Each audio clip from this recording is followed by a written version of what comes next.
Hello दोस्तों, कैसे आप लोग। आई होप आप सब बहुत अच्छे होंगे और अपने 10th का तैयारी बहुत ही अच्छे तरीके से करते होंगे। और इसी तैयारी को बेहतर बनाने के लिए आ गया आपका भाई जो खुद टॉपर है और आपको भी टॉपर बनाएगा। तो चलिए टॉपर बनने का सफर हम शुरू करते हैं। एक फिजिक्स का 5 नंबर का क्वेश्चन जो है कि अवतल दर्पण में F बराबर r/2 कैसे साबित करें। तो देखिए 5 नंबर का क्वेश्चन आएगा बोर्ड में। ये 100% क्वेश्चन पूछेगा कि अवतल दर्पण में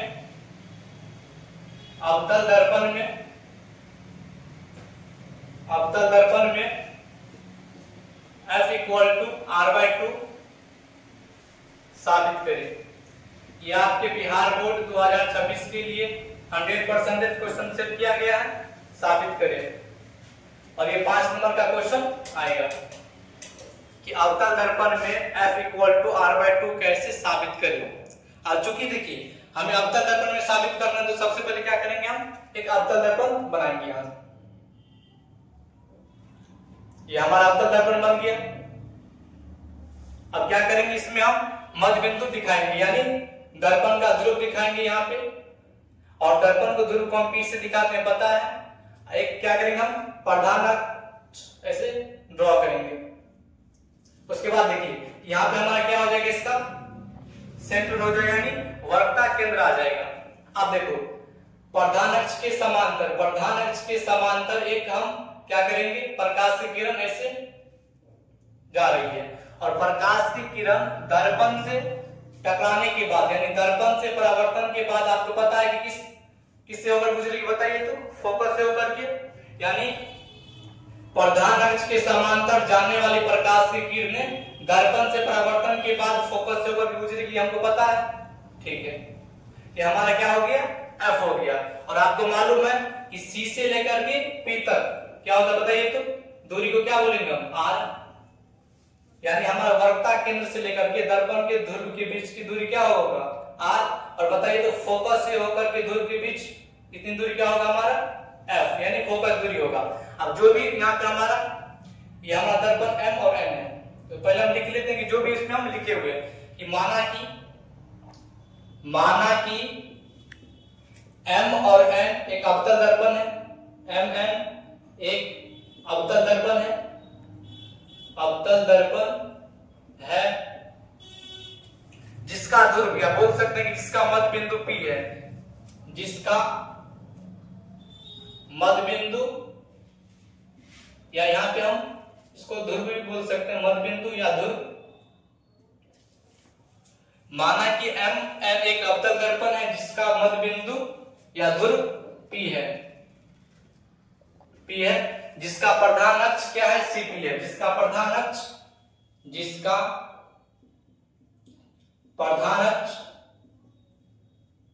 CP है। यानी हम इसमें बहुत कुछ लिख सकते हैं, बस हमें 1-2 लाइन लिख देंगे। हम इसमें ये भी लिख सकते हैं कि वक्रता केंद्र और ध्रुव के बीच की दूरी R को दिखाए हम, फोकस से लेकर के ध्रुव के बीच की दूरी फोकस दूरी, हम ये भी लिख सकते हैं। इतना लिख करके काम चल जाएगा कि माना कि M और N एक अवतल दर्पण है जिसका मध्य बिंदु P है, जिसका प्रधान अक्ष CP है। और हमें साबित करना क्या है, तो साबित करना है कि F इक्वल टू r/2, इतना लिखना। अब देखिए कुछ भी साबित करते हैं तो साबित करने के लिए क्या दिया जाता है, प्रमाण। साबित करने के लिए कुछ क्या दिया जाता है, प्रमाण। अब हम प्रमाण देंगे तो देखिए यहाँ पे हमारा आएगा कि प्रमाण। अब बताइए, देखिए ये हमारा क्या है, आने वाली आपतित किरण, जो किरण ऐसे आई और दर्पण से टकराने के बाद ये वापस लौट गई। आपको पता है कि आने वाली किरण को हम क्या बोलेंगे, हम आपतित किरण। और दर्पण से टकरा कर जो किरण वापस चली जाती है उसको क्या बोलते हैं, हम परावर्तित किरण।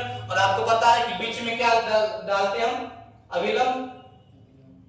आपको पता है तो यहाँ पे क्या होगा कि C से लेकर के यहाँ पे एक पॉइंट नाम लेते हैं, इसका नाम है B, और ये हमारा AB है जहां से प्रकाश निकला और यहाँ पे टकराया।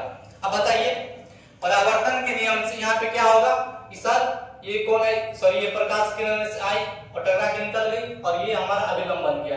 तो यहाँ पे क्या होगा बताइए, तो कौन आई होगा, आपको मालूम है कि आपतित किरण और अभिलंब के बीच के जो कोण बनता है उसको क्या बोलेंगे हम, कोण आई से दिखाते हैं और बताइए ये कोण क्या होगा आर।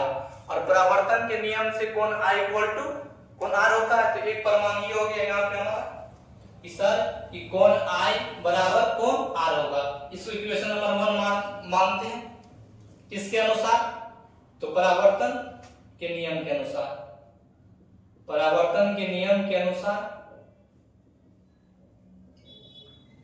अब बताइए एक प्रमाण हम दे दिए, दूसरा प्रमाण देखिए। दूसरा क्या है, आप देखिए अगर दो लाइन ऐसी है, दो लाइन इस प्रकार से समांतर है और यहाँ पे एक लाइन ऐसे इसको काटेगी, इस लाइन को बोलेंगे हम तिर्यक रेखा बोलते हैं। जब दो लाइन एक दूसरे के समांतर है और तीसरी रेखा इसको ऐसे काटती है तो यहाँ पे जो कोण बनता है और यहाँ पे जो कोण बनता है, इस कोण को नाम देते हैं एकांतर कोण। क्या नाम देते हैं, एकांतर कोण। कि जब दो रेखा एक दूसरे के समांतर हो और एक तीसरी रेखा जिसको कट करते दोनों रेखा को, तो यहाँ पे जो कोण बनता है और यहाँ पे कोण बनता है उसको क्या नाम देते हैं, एकांतर कोण। और ये कोण मान लेते हैं यहाँ पे थीटा है और यहाँ पे थीटा 1 है, ये दोनों आपस में बराबर होता है। दोनों आपस में क्या होगा, बराबर होगा। यानी एकांतर कोण क्या होता है, बराबर होता है। कि जब दो रेखा एक दूसरे के समांतर हो और तीसरी रेखा क्या करे, उसको अगर कट करे तो यहाँ पे जो कोण बनता है और यहाँ पे जो कोण बनता है दोनों क्या होगा, बराबर होगा। अब इस फिगर में देखिए एक समांतर रेखा हमारा ये है और ये है, ठीक। अब बताइए तो ये जो रेखा, ये रेखा, ये इसको कट किया कि नहीं किया, कट किया ना। ऐसे देखिए ये हमारे ये लाइन है, ये लाइन है और ये जो रेखा देखिए, ये रेखा इसको कट कर, या सॉरी ये अभिलंब देखिए, ये अभिलंब, ये हमारा इसको उठाते हैं यहाँ पे देखिए ऐसे और ऐसे, और यहाँ पे देखिए ऐसे कट किया सी पे। इसका मतलब सर यहाँ पे जो कोण बना कोण आई और यहाँ पे जो कोण बनता है कोण सी, आपस में क्या होगा, बराबर होगा। क्योंकि देखिए यहाँ पे सी है तो हम यहाँ पे सी कोण बना देते और यहाँ पे आई कोण बना है, दो लाइन ऐसे समांतर है और ये जो अभिलंब है ऐसे इसको कट कर रही है। यहाँ पे जो कोण बनेगा और यहाँ पे जो कोण बनेगा आपस में क्या होगा, बराबर होगा एकांतर कोण के हिसाब से। यहाँ पे देखिए तो हम यहाँ पे हम दूसरा प्रमाण लिखते हैं कि सर कि हमारा कोण आई जो होगा वो कोण सी के क्या होगा, बराबर होगा। इस नियम से एकांतर कोण है दोनों, क्योंकि कि ये लाइन और ये लाइन एक दूसरे के समांतर है और ये जो तीसरी लाइन जो डॉट डॉट जो अभिलंब दिखाया है उसको यहाँ पे कट किया इस लाइन को, और इस लाइन को कहाँ पे कट किया, यहाँ पे। तो यहाँ पे कोण चूंकि ये पॉइंट सी है तो कोण सी यहाँ पे बन गया और यहाँ पे कोण आई बना हुआ है, तो कोण आई बराबर कोण सी है। तो किस नियम से बताए, तो ये हमारा दोनों एकांतर कोण है, एकांतर कोण है। अब बताइए तो ये हमारा समीकरण 2। अब बताइए तो समीकरण 1 और 2 से चलते हैं। अगर किसी दो समीकरण का अगर LHS बराबर होता तो उसका RHS बराबर होगा, है कि नहीं। अगर एक समीकरण यहाँ पे ये है कि कोण I इक्वल टू कोण R और एक कोण यहाँ पे है कि कोण I इक्वल टू कोण C, अगर दो समीकरण का LHS अगर बराबर होगा तो उसका RHS क्या होगा, बराबर होगा। तो यहाँ पे देखिए समीकरण 1 और 2 से बताइए तो जब कोण I के बराबर होगा तो कोण R किसके बराबर होगा, बताइए तो कोण C के। तो कोण R बराबर होगा कोण C के, ये दिखा दी। अब बताइए ये कोण R और कोण C देखिए, कोण R कहां पे है, यहाँ पे है कि नहीं, और कोण C कहां पे है, यहाँ पे। अब बताइए तो ये CBF एक त्रिभुज बन रहा है कि नहीं बन रहा है, देखिए तो यहाँ पे देखिए ये और ये देखिए बना है कि नहीं बना त्रिभुज। इसका देखिए ये भुजा एक यहाँ पे है, एक ये यहाँ पे है और ये यहाँ पे देखिए ये वाला, यानी CBF क्या है, एक त्रिभुज है। तो देखिए हम यहाँ पे लिखेंगे कि त्रिभुज, या इसको हम ऐसे भी दिखा सकते हैं कि BCF या CBF, इसको जैसे दिखाना दिखा सकते हैं कि त्रिभुज BCF में। अब बताइए तो त्रिभुज BCF में दो कोण आपस में बराबर है कि नहीं है, कौन कौन कोण बराबर बताइए तो। कि त्रिभुज BCF में एक कोण यहाँ पे है R और एक कोण यहाँ पे है C, दोनों कोण आपस में बराबर है कि नहीं है, देखिए तो कोण R बराबर कोण C है कि नहीं है, कोण R बराबर कोण C है कि नहीं। तो हम लिखेंगे कि त्रिभुज BCF में कि हमारा कोण R बराबर किसके, कोण C के। और आप याद रखिएगा कि जब एक त्रिभुज में दो कोण आपस में बराबर होती है तो उसके आमने सामने की भुजा भी क्या होगा, आपस में बराबर होगा। कि मान लेते कि साथ अगर ये त्रिभुज बना हुआ है BCF, इसमें ये कोण और ये कोण आपस में बराबर है तो दोनों कोण के सामने वाले जो भुजा होगा ना वो भी क्या होगा, आपस में बराबर होगा। तो हम इसको हम यहाँ पे लिखते हैं, देखिए कि सर ये त्रिभुज है हमारा BCF, इसमें दो कोण R और कोण C आपस में बराबर होती है, कॉम्पड़े ये आपस में समद्विबाहु त्रिभुज कहलाएगा और इसके आमने सामने की भुजा बराबर होगा। बताइए तो इस कोण की आमने सामने की भुजा कौन है, CF है कि नहीं है, देखिए इधर इस कोण की CF है। और बताइए तो ये कोण यहाँ पे जो C बना है तो C के आमने सामने की भुजा कौन सा है, ठीक से BF है। देखिए कोण R के सामने वाला भुजा यहाँ पे CF ये है, क्योंकि हम त्रिभुज BCF में है, इतना में बात कर रहे, इतना में बात कर दिए। तो चूंकि कोण R के सामने वाला भुजा यहाँ पे CF और कोण C के सामने वाला भुजा कहाँ पे, यहाँ पे BF है कि नहीं है। बताइए तो हम क्या लिखेंगे कि सर जो हमारा BF है वो क्या होगा, CF के बराबर होगा कि नहीं होगा। क्यों बराबर होगा बताइए तो, क्योंकि हम पढ़े हैं कि अगर किसी त्रिभुज में अगर दो कोण आपस में बराबर होती है ना, दो कोण आपस में बराबर होगा तो उसके आमने सामने की भुजा भी आपस में क्या होती है, बराबर होती है। तो चूंकि यहाँ पे कोण R और कोण C आपस में बराबर है तो इसीलिए कोण R के सामने वाले जो भुजा होगा वो भी बराबर होगा और कोण C की जो सामने वाली भुजा जो होगा वो भी क्या होगा, आपस में बराबर होगा। चूंकि कोण C के आमने सामने की भुजा क्या है, BF है और R के सामने वाली भुजा CF है। तो क्या यहाँ पे हम लिख सकते हैं कि BF इक्वल टू CF, लिख सकते हैं, नहीं लिख सकते हैं, कहां पे बताइए तो, क्योंकि यह समद्विबाहु त्रिभुज है। समद्विबाहु त्रिभुज क्यों बन गया पता है, क्योंकि जिस त्रिभुज के दो कोण बराबर होते हो क्या होगा, समद्विबाहु त्रिभुज। वैसे ही बोल सकते हैं कि अगर ये भुजा दो भुजा बराबर हो जाएगा तो क्या हो जाएगा, ये समद्विबाहु हो जाएगा। इसको लिखना भी है, नहीं लिखना, अगर नहीं भी लिखेंगे तब भी काम चल जाएगा। तो बताइए तो कोण BF किसके बराबर है, कोण CF के। इसका हम इक्वेशन नंबर 3 मान लेते हैं, इक्वेशन नंबर 3 मानते हैं। अब चूंकि देखिए B पॉइंट है, ये B पॉइंट जो ये P पे ही है, यानी P के बहुत नजदीक है। चूंकि यहाँ पे हमको दिखाने के लिए, अच्छे से दिखाने के लिए B पॉइंट थोड़ा दूर लिखे, लेकिन जो B पॉइंट है यहाँ पे पॉइंट ये P के बहुत ही नजदीक है। यानी देखिए यहाँ पे ये जो ये हमारा F है, यहाँ पे B है और यहाँ पे P है। चूंकि देखिए ये जो B पॉइंट है, B पॉइंट वो P के बहुत नजदीक है। चूंकि यहाँ पे अच्छे तरीके से दिखाने के लिए इसको दूर किया, लेकिन ये जो पॉइंट है वो इसी पे है, ये पॉइंट इसी पे है। जब ये पॉइंट इसी पे आ जाएगा तो ये देखिए अगर ये पॉइंट इसी पे आ जाएगा तो यहाँ पे देखो तो BF बराबर क्या हो जाएगा बताइए तो, BF हो जाएगा कि नहीं हो जाएगा, समझे बात। देखिए यहाँ पे जो B पॉइंट है ना, ये B पॉइंट ये P के बहुत नजदीक है। क्योंकि यहाँ पे अच्छे तरीके से समझने के लिए इसको क्या कर दिए, थोड़ा दूर कर दिए।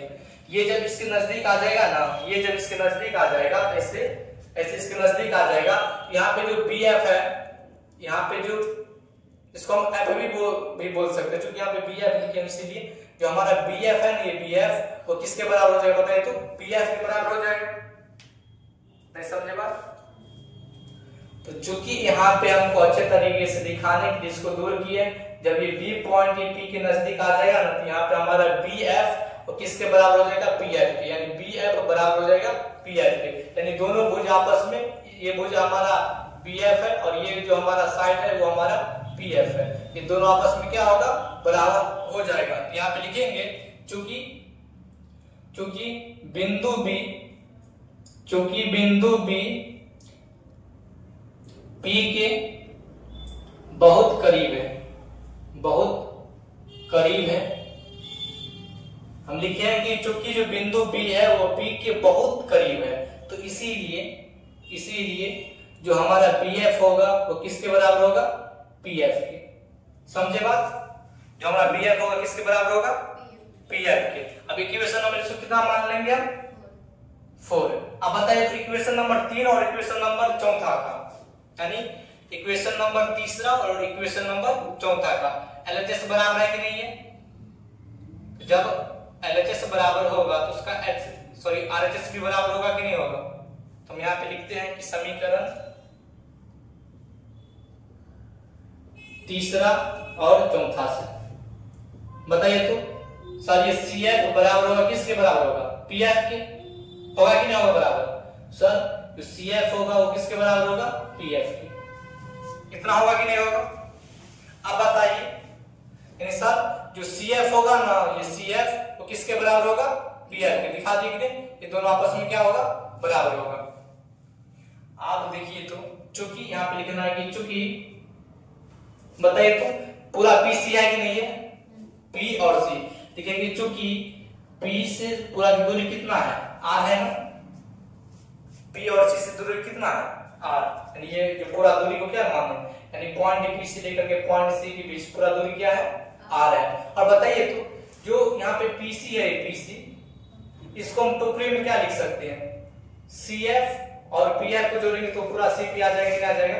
जैसे कि देखिए एक लाइन यहाँ पे हमारा ऐसे करते हैं, ये हमारा A है और बीच में C है, तो क्या देखो ये तो हम AB को टुकड़े में भी लिख सकते हैं, नहीं लिख सकते हैं? इस सारे AC और CB को जोड़ेंगे ना तो पूरा AB निकल जाएगा। निकलेगा कि नहीं निकलेगा? तो चूंकि यहाँ पे देखिए यहाँ पे हमारा P है और यहाँ पे हमारा क्या है? C है। यहाँ पे क्या है? P है और यहाँ पे C है। ये पूरा PC और पूरा कितना दिया हुआ है? R। तो सर ये जो PC को जो हम टुकड़े में भी लिख सकते हैं कि इतना और इतना को जोड़ेंगे तो इतना निकल जाएगा। निकलेगा कि नहीं निकलेगा? तो हम PF को क्या लिख सकते हैं बताइए तो? CF और PF लिख सकते हैं, लिख सकते हैं। ये पूरा इतना को हम इतना और इतना खंड में भी तो लिख सकते हैं आराम से। तो क्या हो जाएगा बताइए तो? सर PC को हम क्या लिख सकते हैं? CF प्लस PF लिख सकते हैं ना। तो PF इक्वल टू क्या हो जाएगा हमारा? R। अब बताइए तो CF और PF आपस में बराबर है।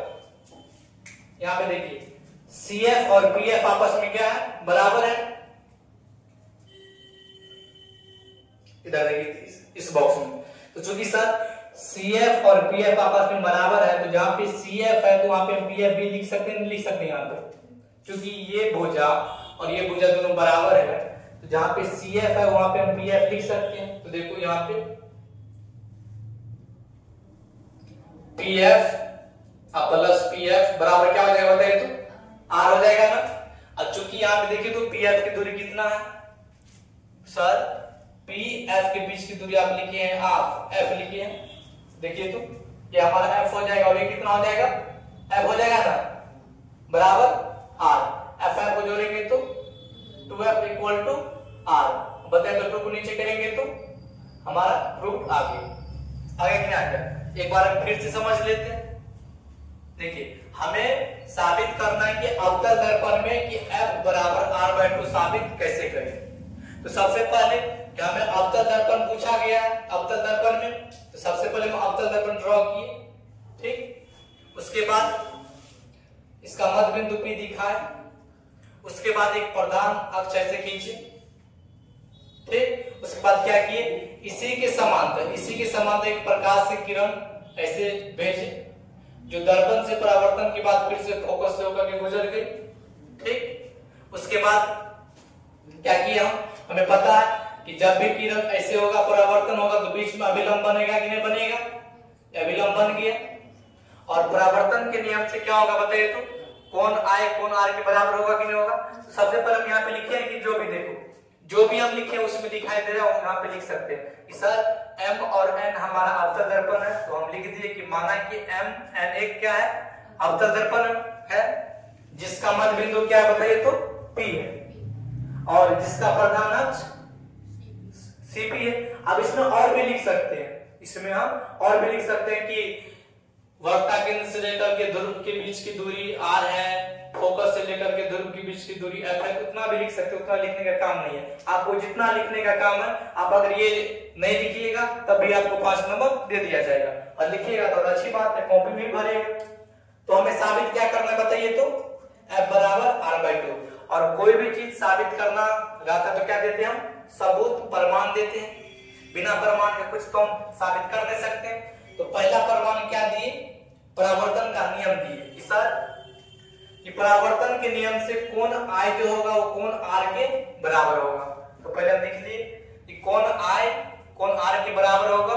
इसको हम मान ली इक्वेशन नंबर 1 किसके अनुसार, तो परावर्तन के अनुसार, वही परावर्तन के नियम के अनुसार। फिर दूसरा प्रमाण क्या दिए कि सर हमें पता है एक एकांतर कोण होता है कि जब दो लाइन आपस में एक दूसरे के समांतर है और एक तीसरी लाइन ऐसे इसको कट करे ना, तो यहाँ पे जो कोण बनता है और यहाँ पे जो कोण बनता है वो आपस में एकांतर कोण होता है। दोनों क्या होगा, बराबर होगा। दोनों क्या होगा, आपस में बराबर होगा। तो चूंकि सर यहाँ पे कोण I और यहाँ पे चूंकि C पॉइंट है तो मान लेते हैं यहाँ पे C कोण बना है, तो ये कोण I और कोण C आपस में क्या होगा, बराबर होगा। कैसे, क्योंकि दोनों क्या है, आपस में एकांतर कोण है और एकांतर कोण आपस में क्या होगा, बराबर होता है। तो यहाँ पे लिख दिए कि कोण I बराबर कोण क्या है, C है। अब चूंकि सर इस समीकरण 1 और समीकरण 2 को हम देखें तो हमारा LHS साइड ये दोनों आपस में क्या है बताइए, तो बराबर है ना। और हम पढ़े हैं कि जब दो समीकरण का LHS साइड बराबर होगा तो उसका RHS साइड भी क्या होगा, बराबर होगा। तो चूंकि सर कोण I और कोण I आपस में बराबर है तो कोण R भी कोण C के बराबर होगा कि नहीं होगा। तो यहाँ पे हम लिखे कि समीकरण 1 और 2 से कि सर कोण R और कोण C आपस में क्या होगा, बराबर होगा। फिर हम देखें सर ये जो कोण R और कोण C जो बना है ना वो त्रिभुज BCF में बना है। देखिए तो त्रिभुज BCF में है कि नहीं, त्रिभुज यहाँ पे देखिए तो बना है BCF त्रिभुज है। चूंकि सर BCF त्रिभुज में कोण R और कोण C आपस में बराबर है कि नहीं। देखिए तो त्रिभुज BCF में कोण R और कोण C आपस में बराबर है। और हम पढ़े कि जब किसी एक त्रिभुज में अगर दो कोण आपस में बराबर होगा तो उस कोण के आमने सामने की भुजा इस कोण के आमने सामने की भुजा भी आपस में क्या होगा, बराबर होगा। तो सर क्योंकि C के आमने सामने की भुजा देखिए C है, ये BF है, तो यहाँ पे लिख दिए कि BF बराबर CF। कोण R के सामने भुजा क्या है, CF है ना, तो C है। इसको इक्वेशन नंबर कितना मान लिया, 3 मान लिए। अब देखिए सर कि यहाँ पे जो बिंदु B है ना वो P के बहुत नजदीक है। चूंकि इसको यहाँ पे अच्छे तरीके से समझने के लिए इसको थोड़ा दूर कर दिया, लेकिन ये जो है ना बहुत नजदीक है। जब ये बहुत नजदीक हो जाएगा ना तो ये वाला जो ये ऐसे है ना ये इसके बहुत नजदीक है, तो BF हमारा हो जाएगा PF के बराबर हो जाएगा। ऐसे लिख दीजिए कि जो हमारा ये B बिंदु है ये B और P के बहुत नजदीक है। अगर ये यहाँ पे आ जाएगा यहाँ पे तो यहाँ पे बताए तो BF बराबर PF हो जाएगा। वही यहाँ पे लिखिए कि जब बिंदु B P के बहुत करीब आ जाएगा तो BF बराबर क्या हो जाएगा, PF। फिर देखिए सर इस समीकरण तीसरा और चौथा में क्या होगा, इसका LHS साइड आपस में बराबर है। तो जब दो समीकरण का अगर LHS साइड बराबर होगा तो उसका RHS साइड भी क्या होगा, आपस में बराबर होगा। यानी सर यहाँ पे CF किसके बराबर हो जाएगा, PF के। CF किसके बराबर हो जाएगा, PF के। आप देखिए सर ये पूरा यहां से लेकर के यहां तक की दूरी को हम PC बोलते हैं, बोलेंगे ना PC।